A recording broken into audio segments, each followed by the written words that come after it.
అందరికీ నమస్కారం.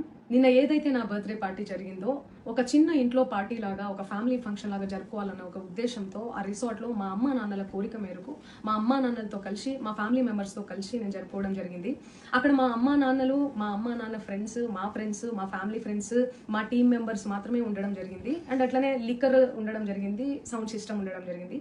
So sound సిస్టమ్కి లిక్కర్కి పర్మిషన్ తీసుకోవాలని చెప్పి నాకు అస్సలు అవగాహన లేదు, ఐడియా కూడా లేదు. అది అనుకోకుండా సడన్గా ప్లాన్ చేసుకొని వెళ్ళిపోవడం జరిగింది అక్కడ. సో అందుకు నాకు అవగాహన లేదు, లేకుంటే నేను డెఫినెట్లీ నేను తీసుకునేదాన్ని. నాకు అసలు గైడెన్సీయే లేదు. ఎవరైనా గైడ్ చేసినా కూడా నేను పర్మిషన్ తీసుకునేదాన్ని. లేకపోతే నేను ఎందుకు ఇలా తెలిసి చెయ్యను కదా. సో ఇదంతా ఇలా తెలిసి అయితే నేను తప్పు చేయలేదు, తెలియకుండా ఇది జరిగిపోయింది. అండ్ అక్కడ లోకల్ లిక్కర్ తప్ప అసలు వేరే ఏ ఇతర పదార్థాలు, మత్తు పదార్థాలు కానీ వాడడం అసలు జరగలేదు. అక్కడ దొరకలేదు కూడా, పోలీసులు సెర్చ్ చేసినా కూడా. అండ్ అక్కడ ఎవరికైతే పాజిటివ్ వచ్చింది అని చెప్పి పోలీసులు చెప్తున్నారో ఆయన ఎక్కడో ఒక చోట తీసుకున్నాడు, ఎప్పుడో తీసుకున్నాడు అని చెప్పి తేలిందని చెప్పి పోలీసులే చెప్పారు. అండ్ అది ఇన్వెస్టిగేషన్ కూడా జరుగుతుంది. మేము కూడా పోలీసులకు కోఆపరేట్ చేస్తున్నాము.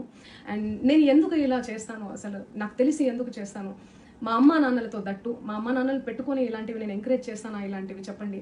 అండ్ ఒక రోల్ మోడల్గా, ఒక ఇన్స్పిరేషనల్గా ఉండాలని అనుకుంటాను, కానీ నేను ఇలా ఎందుకు నేను చేస్తాను? సో ప్లీజ్ దయచేసి మీడియా మిత్రులకు నా విన్నపం ఏంటంటే, ఆధారాలు లేని అభియోగాలు నా మీద అస్సలు మోపద్దు ప్లీజ్.